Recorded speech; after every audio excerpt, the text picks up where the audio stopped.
형제를 도우면서 시험 들지 않으려면 제목으로 함께 하나님 말씀 나누겠습니다. 성경은 하나님의 백성들에게 내 이웃을 돌보라는 명령을 항상 하십니다. 가난한 자를 향한 구제와 형제 사랑에 대해서는 아무리 강조해도 지나침이 없죠. 우리가 주일날 사도행전을 지금 보고 있습니다만, 사도행전도 성령이 임하니까 그 교회 안에 첫 번째 나타나는 그 증거 중에 하나가 바로 형제를 향한 구제의 마음, 그죠? 자기 것을 팔아서 돕고자 하는 마음이 생기잖아요. 그게 하나님의 마음이거든요.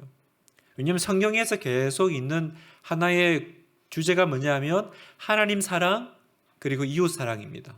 하나님을 사랑하고 내 이웃을 내 몸같이 사랑하고, 이 두 가지가 성경의 이제 큰 두 강령이다, 이렇게 말씀하시잖아요.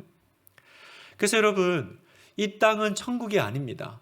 천국 가면 가난하고 어려운 자 아무도 없겠지만, 이 땅은 아직 하나님 나라가 온전히 임하지 않았기 때문에 우리 주변에는 언제나 힘들고 또 어렵게 살아가는 사람들이 있을 것입니다. 그런데 하나님께서 뭐라고 말씀하시냐? 그 사람들을 너희가 책임지라 하시는 거예요. 우리 보고 하라고 하시는 겁니다. 하나님께서 그걸 하늘에서 다 만나와 메추라기로 먹이시는 것이 아니라 우리 보고 담당하라고 하십니다.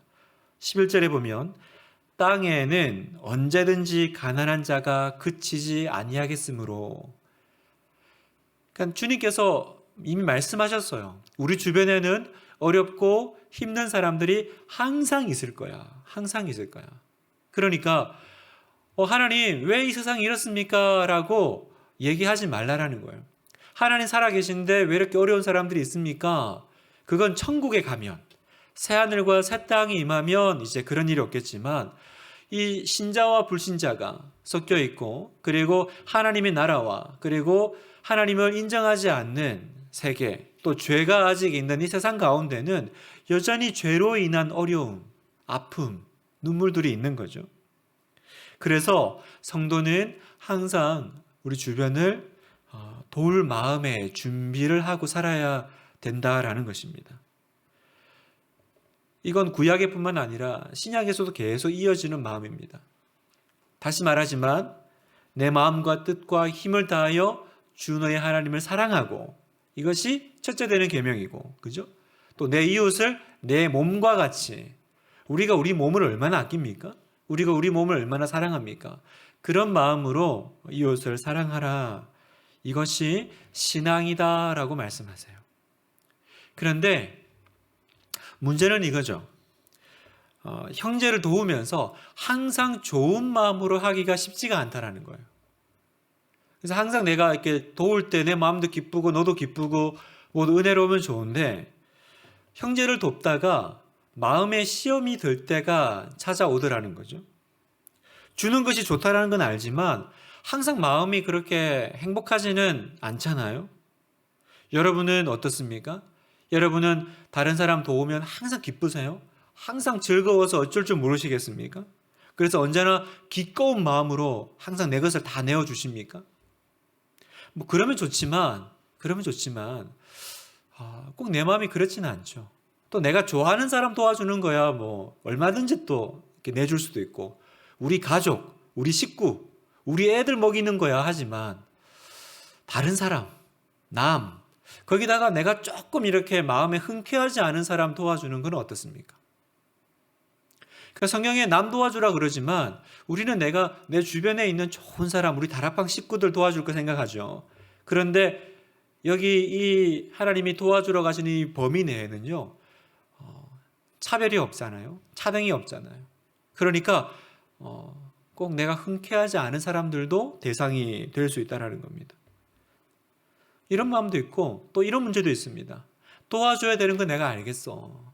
그런데 지금 내 코가 석잔데 누굴 도와줘? 그럴 수도 있잖아요. 내가 좀 여유가 있고 곳간에서 인신 난다고 나도 이렇게 좀 넉넉하게 가지고 있으면 이렇게 선뜻 낼 수도 있지만, 나도 지금 오늘 한 끼 걱정하는 사람이고, 이거 아끼면 우리 집에 지금 쓸 데가 많은데 이걸 어떡하지?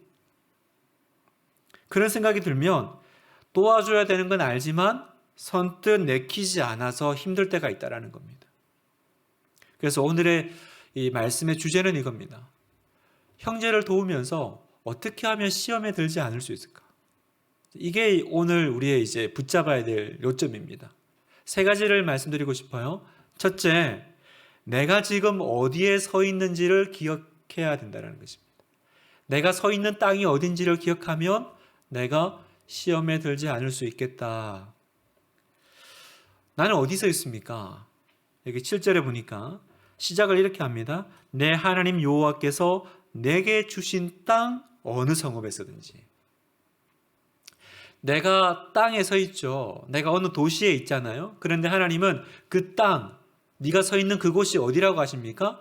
하나님이 네게 주신 곳이라는 거죠. 다시 말하면 지금 내가 가지고 있는 것, 내가 지금 누리고 있는 것, 내가 소유하고 있는 것이 다 누구 것이냐, 그 근본을 한번 생각해 보라는 것입니다.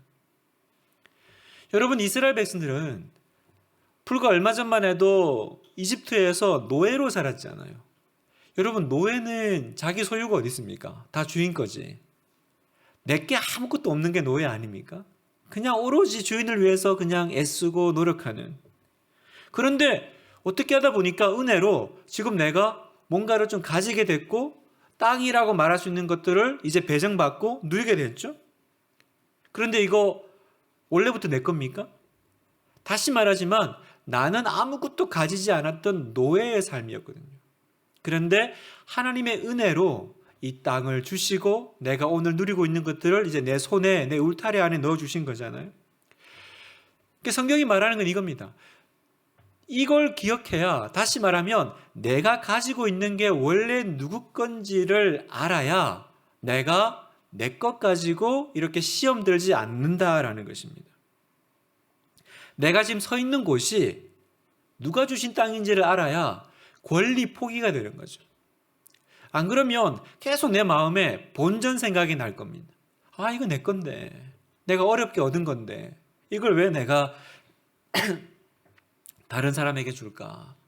다시 말하면 왜 우리가 시험이 듭니까? 내 거라고 생각하니까 시험 든다는 거예요. 성경이 말하는 건 내 거라고 생각하니까. 이렇게 한번 생각해 보세요.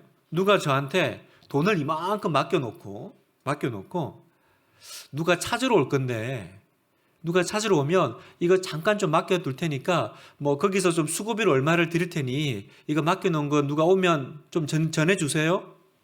그리고 가지고 있는데 누가 와서 받으러 왔어요. 그러면 그거 주는데 시험에 듭니까? 안 듭니까? 안 들죠. 내 거 아닌데. 맡겨놓은 거를 누가 찾으러 왔길래 건네주는데 아깝다. 이걸 내가 왜 줘야 되지? 너무 아까워서 반만 주겠습니다. 이런 사람이 어디 있겠어요?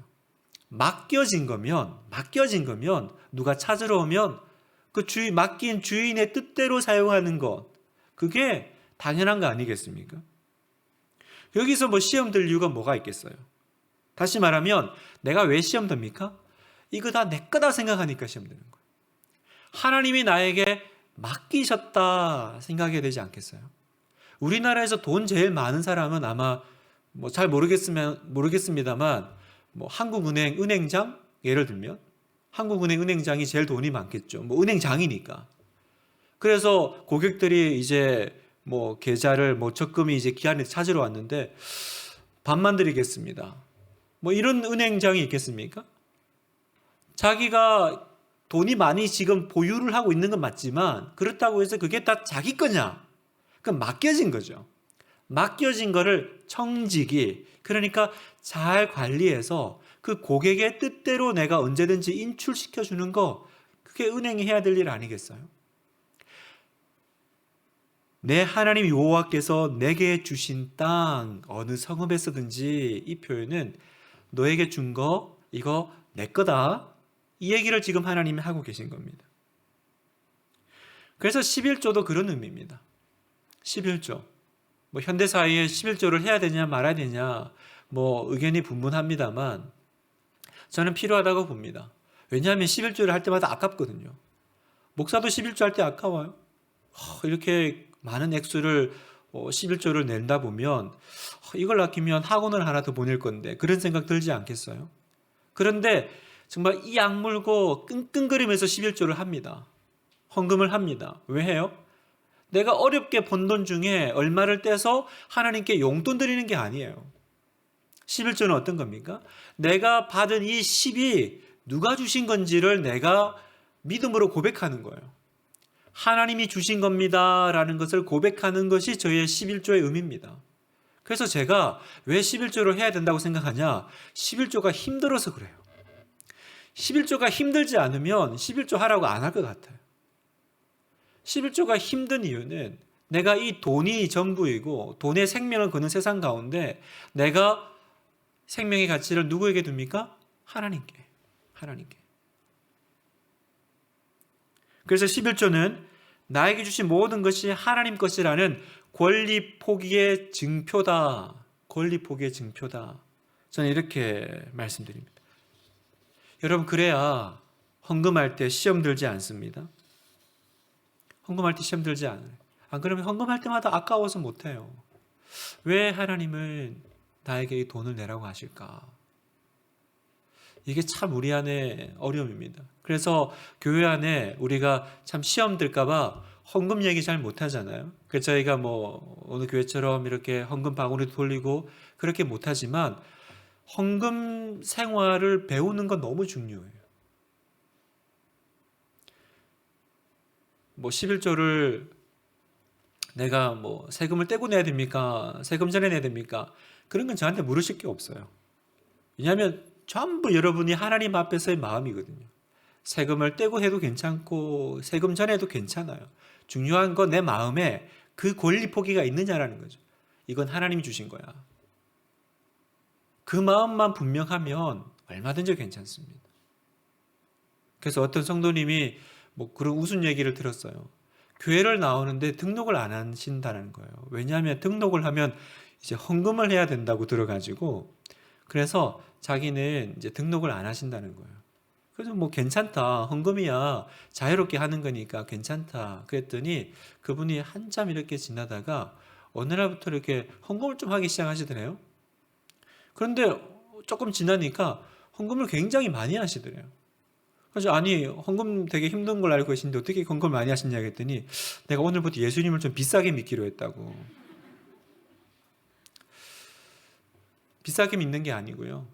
우리의 이 신앙인은 내가 가지고 있는 건 하나님이 주신 겁니다 라고 고백하는 겁니다.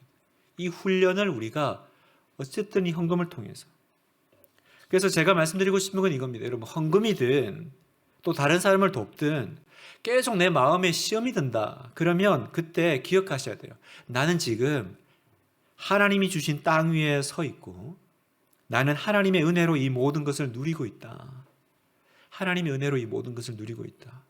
하나님이 언제든지 나에게 그걸 가져갈 수도 있고 하나님이 도로 취하실 수도 있다. 그 마음을 알고 그래서 이 모든 게 뭐예요? 지금 나에게 맡겨진 거죠. 맡겨진 것을 내가 어떻게 잘 관리하느냐. 그걸 할 때 내가 이걸 가지고 다른 사람을 도우면서 시험에 들지 않겠다라는 겁니다.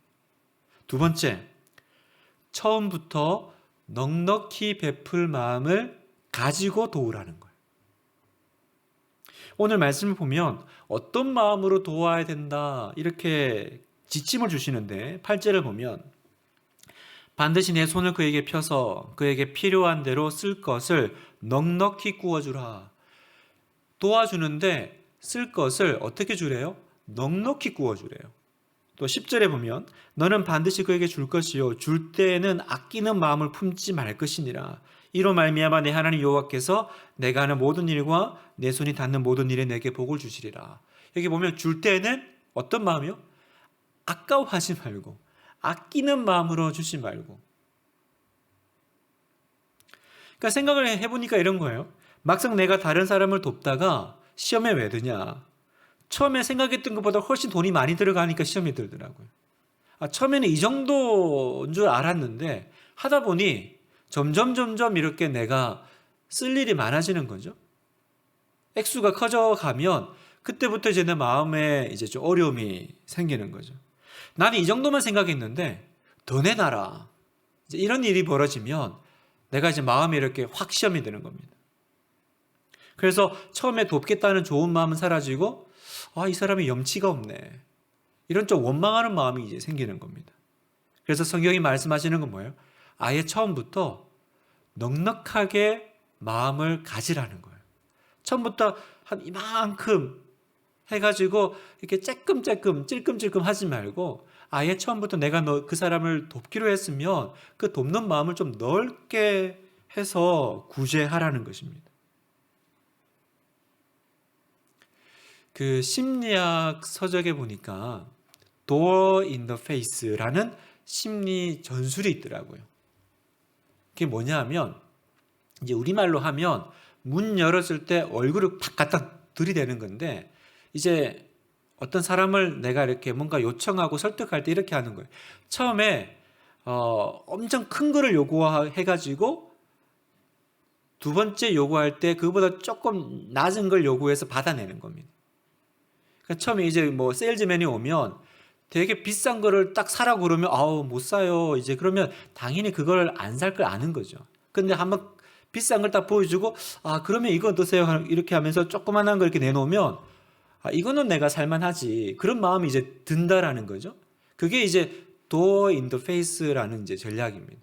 그러니까 이만한 걸 원하는데 처음부터 이만한 게 아니라 더 큰 걸 요청한 다음에 그거는 일단 거절을 받고 그래서 원래 원했던 그걸 이렇게 받아내는 거예요. 제가 그걸 보고 이제 신혼 초에 제 아내에게 한번 써먹어 보기로 이제 마음에 이제 결정을 한 거죠. 그래서 신혼 초입니다. 신혼 초에 이제 집사람한테 용돈을 이제 5만 원을 이제 받아봐야겠다. 용돈을 5만 원을 받아야겠다. 근데 5만 원 좀 줘. 이러면 안 줄 거니까 10만 원을 먼저 달라고 해야겠다. 그러면 이제 10만 원 좀 줘. 그러면 돈이 어디 있어? 그러면 그래? 그럼 5만 원 그러면 10만 원보다 훨씬 작으니까 그럼 5만 원은 있지 하고 이제 줄 것 같더라고요. 그래가지고 제가 이제 아내한테 가가지고 여보 나 10만 원만 줘. 그랬더니 여기 있어 하고 딱 주는 거예요. 지금 아무 이게 고민이 없어요. 이게 뭐 도어 인터페이스 하면 뭐 그게 없어요. 갑자기 그래서 저는 그걸 하려고 얼마나 잔머리를 굴렸겠어요. 막 고민을 하고 이렇게 말하면 어떻게 대답할까 막 이랬는데 그래서 이렇게 참 멋진 고도의 심리 전략을 내가 이제 배워가지고 써먹어야 되는데 여기 있어 하고 딱 주는 거예요. 그러니까 그분은 그러니까 이제 이 두 번째 이 마음에서 아무 문제가 없는 거예요. 처음부터 내가 큰 마음을 가지니까 넓은 마음을 가지니까 뭐 시험 들 게 없잖아요. 딱 뭐 비슷한 예는 아니지만 우리가 하나님 앞에서 또 받은 것들을 그죠? 내가 이제 관리하는 자리에서 그리고 하나님께서 어떤 마음을 주시면 그 관리하는 마음에서 내가 거기서 이렇게 작아지지 않았으면 좋겠다라는 거예요. 소심하지 않았으면 좋겠다는 거예요. 마치 하나님 거 가지고 선심 쓰지 않았으면 좋겠다라는 거예요. 넓은 마음을 품으시기를, 넉넉한 마음을 품으시기를 그렇게 축복합니다. 하나님께서 그 넉넉한 마음에 여기 보면 이로 말미암아 내 하나님 여호와께서 내가 하는 모든 일과 내 손이 닿는 모든 일에 복을 주시리라. 이로 말미암아가 뭐예요? 줄 때는 아끼는 마음을 품지 말 것이니라. 이로 말미암아. 네가 넉넉하니 내 이웃에 대해서 그러면 나도 너에게 넉넉해지마. 넉넉해주마. 자막이 뜨네요. 줄 때는 아끼는 마음을 품지 말 것이니라. 이로 말미암아 내게 복을 주시리라. 우리가 좀 주변에 우리가 섬길 일이 많고 도울 일이 많을 때 그때 우리의 마음을 조금 더 지금보다 넓게 가졌으면 좋겠다라는 생각이 듭니다. 줄 때는 아끼는 마음을 품지 않으면 시험 들 일이 없다라는 말씀이죠. 마지막으로 세 번째, 구제는 명령이다라는 거예요. 다른 사람을 돕는 이 구제는 선택이 아니고 명령이다라는 거예요. 우리는 왜 시험이 드냐? 이걸 계속 선택이라고 생각하니까 내가 해도 되고 안 해도 되는 선택권이 있다고 생각하니까 마음이 힘들더라고요. 여기 10절에 보면 너는 반드시 그에게 줄 것이요. 또 11절 후반절에 보면 내가 내게 명령하여 이르노니 너는 반드시 내 땅 안에 내 형제 중 곤란한 자와 궁핍한 자에게 내 손을 펼지니라. 여기 보면 계속 뭐가 나와요? 반드시, 반드시, 반드시 도와줘라는 거예요. 이 반드시라는 표현은 뭡니까? 명령이죠. 해도 되고 안 해도 되는 것이 아니라 누군가가 너의 도움이 필요로 하면 너는 반드시 도와주라는 거예요. 그래서 여기 보면 재밌는 이제 예를 하나 하나님께서 말씀하셔요. 면제년이라는 거예요. 면제년. 이게 뭐냐면 이스라엘 백성들이 이스라엘에서 종살이를 하다가 나왔잖아요. 그래서 자유인이 됐죠. 종에서 면제가 된 거잖아요. 그래서 하나님께서 매 7년마다 이스라엘 온 민족에게 이 면제년을 선포하신 거예요. 그래서 그 해가 되면 그 이스라엘 모든 민족들이 함께 그 해방의 그 자유를 누리도록, 만끽하도록.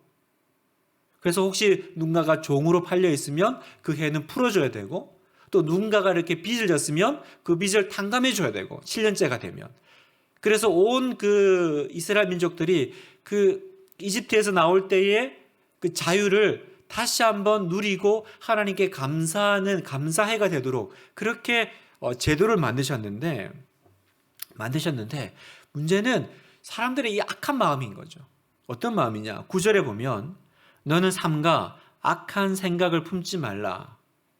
설명을 하십니다. 곧 이르기를 일곱째 해 면제년이 가까이 왔다 하고 내 궁핍한 형제를 악한 눈으로 바라보며 아무것도 주지 아니하면 그가 너를 하나님께 호소하리니 그것이 너에게 죄가 되리라. 자, 여기 보면 이 면제년 관련해서 우리한테 약한 생각이 드는데 뭐냐면 이런 거죠. 이제 7년째가 되면 모든 빚을 탕감을 해줘야 되는 거예요. 그러면 만약에 면제년이 가까이 왔을 때 내가 돈을 빌려주면 예를 들어 한 1년 남겨놓고 돈을 빌려줬다. 그러면 그 다음에 탕감을 해줘야 되니까 내가 그 돈을 못 찾을 가능성이 굉장히 높죠. 그냥 빚 갚을 해가 뭐 한 4년, 5년 있으면 그 사이에 어떻게 되겠지만 그게 짧을수록 이 빚을 얻는 사람이 무슨 상황이 그 사이에 막 좋아져가지고 빨리 갚겠어요? 그러니까 이 생각에 지금 돈 빌려주면 안 되겠다. 내년 되면 내가 다 탕감해줘야 되는데 지금 빌려주면 못 받을 수 있잖아. 이게 악한 생각이라는 거죠. 내 궁핍한 형제를 악한 눈으로 바라보며 지금 돈 빌려주면 돈을 받기 힘들 거니까 지금 일부러 나한테 와가지고 돈 빌려주세요 말하는 거 아니야? 안 갚을 생각하고 이제 이런 마음들을 도울 때 품지 말라는 거예요. 그러면 이걸 이제 요즘 시대에 우리식으로 이렇게 적용을 해보면 이런 거죠. 도와주고는 싶은데 목사님 그 돈 가지고 뭐 이렇게 보니까 꼭 필요한 데 쓰는 것 같지는 않더라고요. 이게 이제 우리의 이제 마음의 이 악한 눈인 거죠. 일종의. 우리 그런 거 있잖아요. 이렇게 뭐 어디 모금을 하고 뭐 구세군 뭐 이렇게 하면 내면서도 되게 찝찝한 거. 근데 이거 제대로 쓰이는 거 맞아? 또 이렇게 뭔가 뭐 비리, 횡령 이런 것들이 뉴스로 드러나면 더더욱 우리 마음이 이제 다치는 거예요. 인색해지는 거죠. 야, 이거 줘봐야 이거 보니까 제대로 관리도 안 되고 제대로 쓰임 받지도 못하잖아. 그러면 아예 내가 그냥 안 주는 게 나아. 이건 도와줘야 될 우리가 가질 생각이 아니라는 거예요. 물론 그런 위험이 있죠. 그죠? 우리가 뭐 구제를 하고 헌금을 했는데 그 돈을 잘못 사용할 위험이 있죠. 그런데 그건 그 사람들이 하나님하고 해결해야 될 부분이지 그것 때문에 내가 다른 사람을 도와줘야 될 의무에서 스스로 자유를 얻으면 안 된다는 거예요. 그건 악한 생각이라는 거죠. 이 돈 주면 제대로 사용할까 좀 걱정이 돼가지고 못 주겠어요. 그래서 제가 좀 마음이 좀 이렇게 내키지 않네요. 이건 하나님께서 보실 때 정리해야 될 마음이라는 겁니다. 도와줘야 될 사람을 돕지 않고 지나가는 것. 그건 성경은 분명히 죄다 그렇게 얘기하셨습니다. 그것이 내게 죄가 되리라. 죄가 되리라. 정리를 하면 이렇습니다. 우리 주변에 어렵고 힘든 사람들이 있을 것이고 하나님은 우리에게 네가 그 사람들을 책임지라고 하십니다.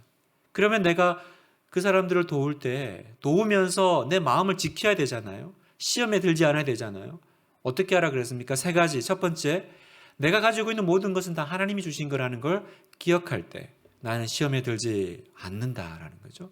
하나님이 맡겨놓으신 것 가지고 내가 사용하는 거예요. 두 번째, 뭐라고 했습니까? 네? 제가 얘기해놓고 제가 까먹었어요.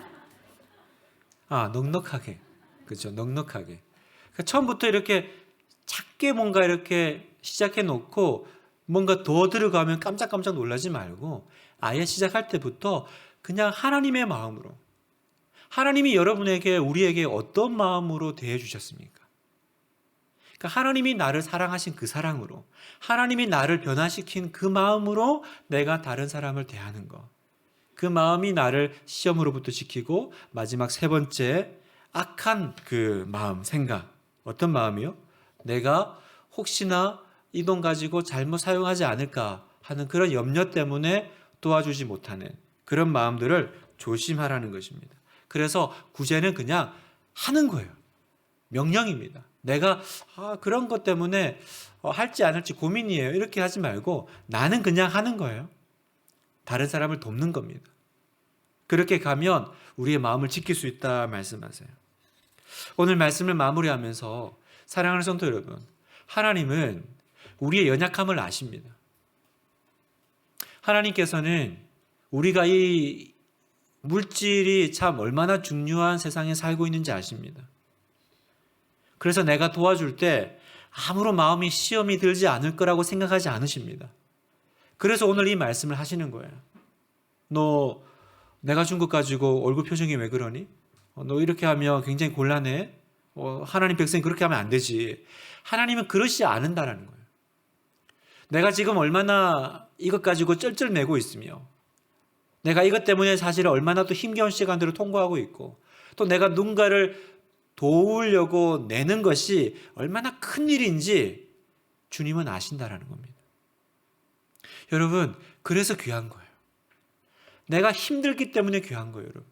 항상 그 섬김의 가치는 내가 그것을 어떤 마음에서 주님께 드리느냐, 거기에 무게가 달라지는 거예요. 그래서 예수님께서 그 헌금함 앞에 앉아서 얼마나 민망합니까? 다른 사람들이 헌금하는 것을 지켜보고 계신 거예요.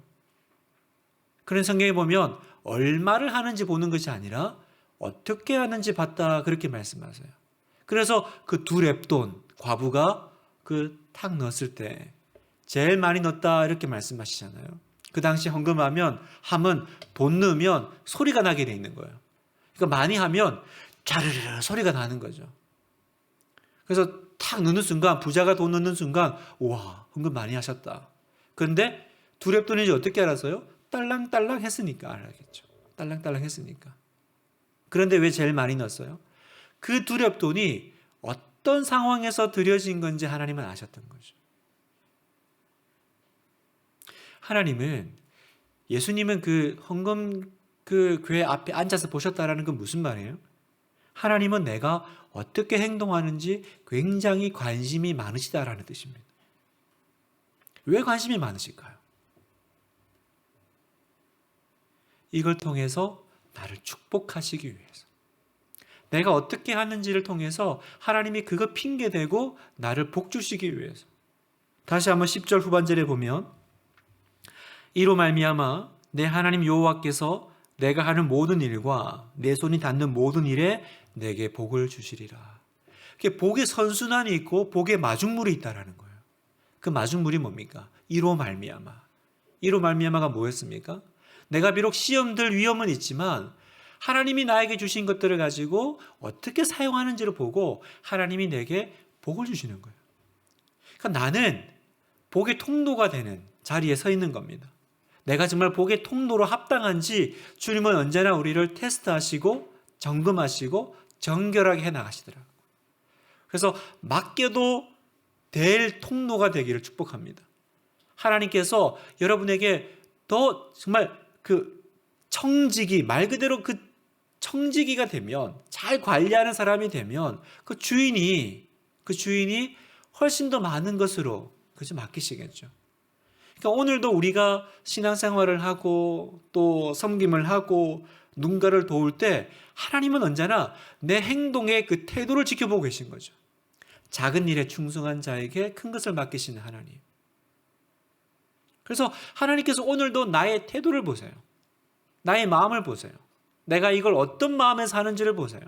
그걸 통해서 내게 복을 주시리라. 내게 복을 주시리라.